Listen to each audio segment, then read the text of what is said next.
हमें तो केवल पहला क्वेश्चन गलत लग रहा है, इसके अलावा और भी मिस्टेक है। नमस्कार। एमपी बीएसई एग्ज़ाम 2022, दिन 22 फरवरी 2022, कक्षा 10वीं मैथ्स का पेपर। मैथ्स के पेपर को लेकर के स्टूडेंट पहले से ही स्ट्रेस में होता है कि मैथ्स में हम क्या करेंगे, पेपर कहीं कठिन नहीं आ जाए।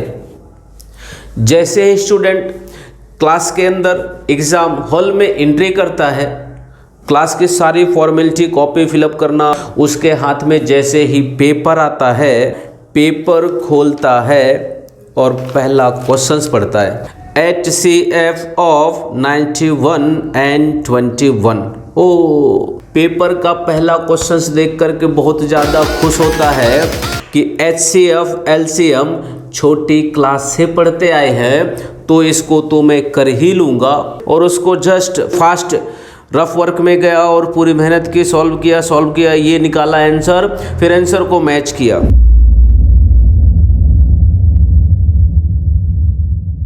पहला क्वेश्चन से गलत, हमें तो केवल पहला क्वेश्चन गलत लग रहा है, इसके अलावा और भी मिस्टेक है।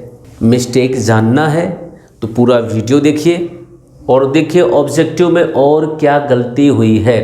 बोर्ड वाले पेपर बना रहे हैं, पूरे प्रदेश लेवल की एग्ज़ाम हो रही है, बच्चों को पहला क्वेश्चन मिला, उसी में स्ट्रेस, बड़े एक्साइट के साथ क्वेश्चंस किया और करते से आंसर मैच किया। आंसर मैच नहीं हुआ तो फिर है क्या, ये क्या है? पूरे प्रदेश लेवल के एग्ज़ाम का पेपर बना हुआ है। 1 फरवरी तक, 2 फरवरी तक अभी लटक रहे हैं कि पेपर होगा कि नहीं होगा। बच्चे बड़े खुश, आगे पेपर बढ़ेगा, देखेंगे। 10 दिन पहले ठप्पा लगता है कि नहीं, पेपर तो होकर रहेगा। चलिए माना पेपर हुआ, और ऐसे टाइम टेबल कक्षा 12वीं कॉमर्स के बच्चे जो बेचारे मैथ्स लेकर के बहुत बड़ी गलती कर दी, उनका मैथ्स का पेपर 3 मार्च को है और फिर 4 मार्च को अकाउंट का पेपर। क्या गलती कर दी उन्होंने मैथ्स लेकर के?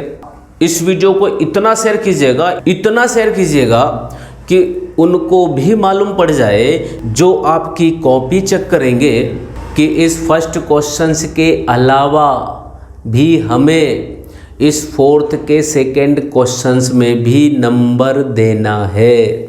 देखिए सेकंड में क्या बोल रहा है, यदि A, B और C वास्तविक संख्याएं है और A नहीं है 0 के बराबर, तब द्विघात समीकरण किस रूप का होगा। अब इसी क्वेश्चंस को देखिएगा, हिंदी में कुछ और बोल रहा है और इंग्लिश में कुछ और बोल रहा है। If A, B and C are real numbers and A is not equal to 0, then the quadratic polynomial। ध्यान से देखिएगा, सारी बातें सेम बोली। यहाँ पर इसके बारे में बोल रहा है क्वाड्रेटिक पॉलिनोमियल और यहाँ पर बोल रहा है द्विघात समीकरण। कर दिया मिस्टेक। अब इसके आंसर में यदि दोनों का सेम देखें तो सेम नहीं आएगा।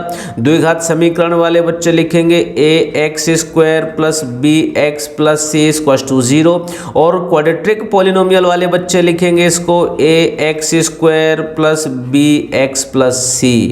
ये मिस्टेक थी पेपर में। इसके आगे ये जो क्वेश्चंस है, यह चैप्टर द्विघात समीकरण आप ब्लूप्रिंट में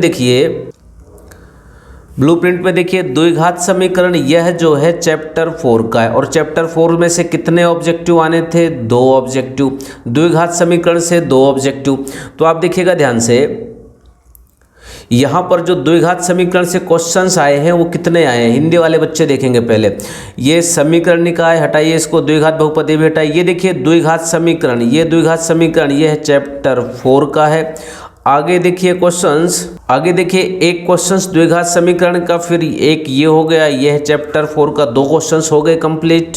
उसके बाद ये जो 5th का फर्स्ट क्वेश्चंस है, यह भी चैप्टर 4 का ही है।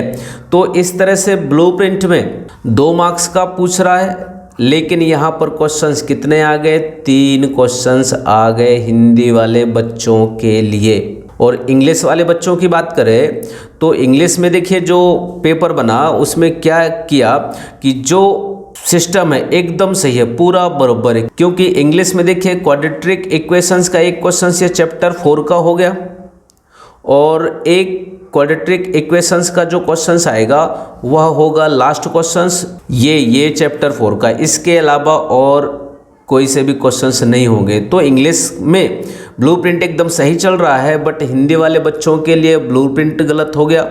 यदि आप इसका आंसर ये लिखे तो भी सही मानना चाहिए, और ये लिखे तो भी सही मानना चाहिए। यदि आप इस वीडियो को बहुत ज़्यादा वायरल करेंगे, सभी के अंदर यदि ये दिमाग में आएगा, बातें आएगी, तो आपको नंबर दिया जाएगा। जय हिंद।